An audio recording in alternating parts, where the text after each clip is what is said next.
আসসালামু আলাইকুম। আমি আমিন মোহাম্মদ। আমার সবচেয়ে বড় পরিচয় হচ্ছে আমি একজন বাংলাদেশী এবং গর্ব করার মতো যে বিষয়টি সেটি হচ্ছে আমি একজন প্রবাসী বাংলাদেশী শ্রমিক। বুঝতেই পারছেন আসলে আমি কোন বিষয় নিয়ে কথা বলতে চাচ্ছি। সেটি হচ্ছে সম্প্রতি যে প্রবাসীদেরকে নিয়ে কটূক্তির একটি বিষয় সোশ্যাল মিডিয়াতে খুবই সমালোচিত হচ্ছে, বা এটি নিয়ে খুব ধরনের আলোচনা চলছে সেই বিষয়টি নিয়ে। আমি আসলে এই বিষয়টি নিয়ে কথা বলতে চাচ্ছিলাম না, বা এই বিষয়টি নিয়ে আমার ইচ্ছে ছিল না কোনো ভিডিও মেসেজ দেওয়ার বা কোনো কিছু করার। বাট এই গত এক সপ্তাহে আমার অনেক ফেসবুক ফ্রেন্ড বা আমার যারা ফ্রেন্ড যারা আছেন বা মিডল ইস্টের বিভিন্ন কান্ট্রিতে আছেন, তারা অনেকেই আমাকে ফোন করেছেন, মেসেজ দিয়েছেন যে আমিন, আপনি এই এমন একটা বিষয় নিয়ে এখনো চুপ কেন, বা আপনি কোনো কিছুই বলছেন না। আহ, অনেক ধরনের প্রশ্ন। তো আমি তাদেরকে তাদের মতো করে যেভাবে হোক আমি প্রশ্নের উত্তর দিয়ে দিয়েছি। কিন্তু আজকে সকালবেলা খুব ভোরে, এই তো কিছুক্ষণ আগে, আমার এক ফ্রেন্ড দুবাইতে থাকে, তো সে আমাকে ফোন করে বলল যে আমি একটা একটা পেজের লিংক সেন্ড করেছি, তুমি দেখো সেখানে কি হচ্ছে। তো আমি গিয়ে দেখলাম যে মালয়েশিয়াতে একজন প্রবাসী বাংলাদেশি, তিনি গতকাল আই থিঙ্ক একটা ভিডিও আপলোড করেছেন যেখানে প্রবাসীদেরকে উনি খুবই গালিগালাজ করে আপনি একটি ভিডিও বানিয়েছিলেন। তো সেই প্রবাসীকে মালয়েশিয়া অন্যান্য বাংলাদেশি প্রবাসীরা ধরে অনেক মারধর করছেন, সেটা আবার লাইভে তারা সম্প্রচার করছেন। আমি আসলে সবসময় আমার বাংলাদেশি ভাইদেরকে একটা কথা বলে থাকি, যে সেটা হচ্ছে যে বাংলাদেশের সুনাম নষ্ট হয় বা বাংলাদেশের সুনাম ক্ষুণ্ণ হয় এমন কোনো কাজ আপনারা করবেন না, বা এইসব কাজ থেকে বিরত থাকবেন। তো এমন একটা বিষয় নিয়ে আপনারা এইভাবে একটা জিনিস খারাপ পর্যায়ে নিয়ে গেছেন, সেটা কখনোই কাম্য নয়। কারণ একটা জিনিস মনে রাখবেন যে প্রতিবাদের ভাষা কিন্তু গালিগালাজ বা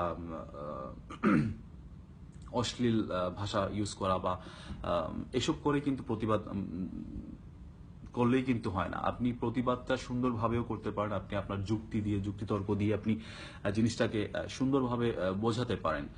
তাহলেই কিন্তু একটা জিনিস ভালো করে সলভ করা যায়। আমি এই জিনিসটা এই জন্যই আমি কথা বলতে চাই নাই, যে কারণ যে ইউটিউবার তার ভিডিওটি সে বানিয়ে পোস্ট করেছে সেটি আমার কাছে খুব লেম এবং থার্ড ক্লাস একটা ভিডিও মনে হয়েছে। তার জন্য আমি আমি এটাকে নিয়ে কোনো প্রকারের আলোচনা বা কোনো কিছু করার ইচ্ছা আমার ছিল না।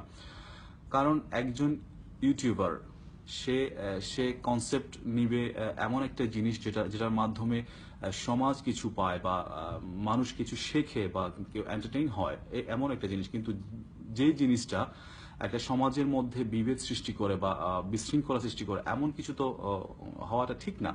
কারণ সে কোন ধরনের ইউটিউবার আমার আমার জানা নেই। কারণ বাংলাদেশে তো এখন অহরহ অনেক ইউটিউবার চলে আসছে, কেউ কাউকে চেনে না, সবাই ইউটিউবার। তো যারা একটু ভালো কাজ করছেন তাদের তাদের নামটাও কিন্তু খারাপ করে দিচ্ছেন এদের মতো কিছু কিছু অশিক্ষিত YouTuber. I am so sorry to use that kind of language. কারণ এটা এটা এটা কোন ধরনের কনসেপ্ট ছিল যে মানে বাংলাদেশিদের, সরি, বাংলাদেশের মেয়েরা প্রবাসীদেরকে বিয়ে করতে চায় না? আরে ভাই, তোমাকে এটা কে বললো যে বাংলাদেশের মেয়েরা বিয়ে করতে চায় না?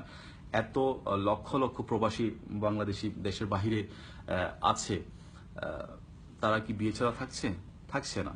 তাহলে তুমি এমন এমন একটা থার্ড ক্লাস টাইপের কনসেপ্ট নিলা, যেটা যেটা সবাইকে হার্ট করেছে, এবং তার জন্য আজকে একটা বিশৃঙ্খলার সৃষ্টি হয়ে যাচ্ছে সব দিকের মধ্যে। তো আমি আমার প্রবাসী ভাইদেরকে বলবো যে প্লিজ আপনারা শান্ত হন। আপনারা এটাকে নিয়ে এত বিশৃঙ্খলা বা এত বাজে পর্যায়ে নিয়ে যাওয়ার মতো বিষয় এটা না। কারণ আপনারা দেখেন যে যাদের ইন্টারভিউ সে নিয়েছে, তারা কি আমাদের দেশের উচ্চ পর্যায়ের কোনো ব্যক্তিত্ব? না। তারা কি আমাদের দেশের কোনো মডেল বা কোনো সিঙ্গার বা কোনো আম, সাংবাদিক বা এমন কোনো ব্যক্তি যাদের কথায় আমাদেরকে এমন একটা পরিস্থিতি সৃষ্টি করতে হবে? ইভেন ইভেন কি তাদেরকে দেখেও মনে হয়নি যে তারা কোনো ওয়েল এডুকেটেড কোনো মেয়ে বা কোনো কিছু? তাদের আমি ছোট করছি না, বাট তারা যদি ভালো হতো, আই মিন ভালো শিক্ষিত বা ভালো এইসব প্রবাসীদের বিষয়ে যদি তাদের জ্ঞান থাকতো, তাহলে কিন্তু এমন ধরনের কমেন্টস তারা করতে পারতো না এই জিনিসগুলো নিয়ে। যেমন ধরেন একজন একজন বলেছেন যে কি যে সেক্সুয়াল ট্রান্সমিটেড ডিজিজ যেটা এটা হয় প্রবাসীদের মাধ্যমে এটা ছড়ানোর একটা চান্সেস থাকে। আমি আপনাকে এবং দেশের সকলকে একটা জিনিস বলতে চাই, সেটা হচ্ছে যে প্রবাসীরা, আমি মনে করি যে প্রবাসীরা আমরা আমরা মোর সেফ। কারণ একটা জিনিস যেটা আপনাদের জানা প্রয়োজন, সেটা হচ্ছে আমরা যখন দেশের বাহিরে যাই তখন কিন্তু আমাদের একটা মেডিকেল টেস্ট হয় দেশের মধ্যে। তারপর আমাদের যখন আমরা যে দেশে যাই সেখানেও আমাদের একটা মেডিকেল টেস্ট হয়। দেন প্রত্যেক বছর বা প্রত্যেক 2 বছরে যখন আমরা ভিসাটা রিনিউ করি তখনও কিন্তু আমাদের মেডিকেল টেস্ট হয়। তো আমরা বলতে পারি যে আমরা অনেক সেফ, যে আমরা একটা সবকিছু একটা কন্ট্রোল বা আমরা সিস্টেমের মধ্যে আছি এবং আমরা আমরা ভালো একটা পর্যায়ের মধ্যে আছি। আপনারা নিঃসন্দেহে আমাদেরকে বিয়ে করতে পারেন। আমি আমি আপনাকে অনুরোধ জানাবো, যারা আপনারা এই কথাগুলো বলেছেন আপনারা প্রবাসীদেরকে বিয়ে করেন, ভালো থাকবেন। তার মানে এটা না যে দেশের ছেলে যারা আছে তাদের মধ্যে এই ডিজিজ আছে, আমি সেটা বলছি না, বাট তাদের যে কথাটা আমি তার উত্তরটা আমি দিলাম। এবং একজন বলেছেন যে অনেকের যারা যারা অনেক বয়স হয়ে যাচ্ছে, বিয়ে করে না, 50-60 বছর হয়ে যাচ্ছে, বিয়ে করতে পারে না, তাদের বিয়ে করারই কোনো দরকার নাই। দেশের মধ্যে কি যারা আছেন তাদের মধ্যে কি অনেকে বয়স করে বিয়ে করছে না, বা অনেকে বিয়ে বিয়ে করছে না, এরকম মানুষ আছে নাই? অবশ্যই আছে। তো তাদের প্রবলেমটা কি? তো এগুলো হচ্ছে অনেক লেম এক্সকিউজ এবং মানে খুব ছোট ধরনের মানে কি বলবো এটাকে, লজিক যেটা মানে কখনোই মানে অ্যাকসেপ্টেবল না। সেজন্য আমার এইসব বিষয়ে কথা বলতেও আমার ইচ্ছে হয়নি। এবং একজন বলেছেন যে পরকীয়া, প্রবাসীদের স্ত্রী যারা আছেন তারা সবসময় বেশিরভাগই পরকীয়াতে ব্যস্ত থাকেন। তো আমি আপনাদেরকে বলবো যে দেশে যারা আছেন পরকীয়া কি তারা কম করছে? আমরা আমরা তো প্রতিনিয়ত বিভিন্ন নিউজে বা সোশ্যাল মিডিয়াতে আমরা দেখে থাকি যে মানে পরকীয়া হচ্ছে। এটা হচ্ছে যার যার মনের ব্যাপার। এটা এটা এটা তারাই করবে, তারা যে যেরকম মাইন্ডের সে সেরকমই করবে। এখানের মধ্যে যদি আপনি যদি অনেস্ট হয়ে থাকেন তাহলে কিন্তু আপনার হাজব্যান্ড অনেক দূরে, বা সে 5 বছর, 3 বছর, 2 বছর যতটুকু লেট করে আসুক না কেন আপনার কাছে, কিন্তু আপনি যদি সৎ থাকেন তাহলে কিন্তু সবকিছু ঠিক থাকবে। আর যদি আপনি আপনার মন যদি অন্যরকম হয় তাহলে কিন্তু আপনার হাজবেন্ড যদি 24 আওয়ার্স আপনার সাথেও থাকে তাহলে কিন্তু আপনি পরকিয়া করবেন, যদি আপনি ওই ধরনের হয়ে থাকেন। তো এটা এটা হচ্ছে সম্পূর্ণ যার যার উপর ডিপেন্ড করে। এখানে প্রবাসীদের ও ওয়াইফ বলেও কোনো কথা নেই, সাধারণ পাবলিকের ওয়াইফ বলেও কথা নেই। এটা এটা হচ্ছে যার যার মনের ব্যাপার। আর এইসব অনেক মানুষ আছে যারা প্রবাসীদেরকে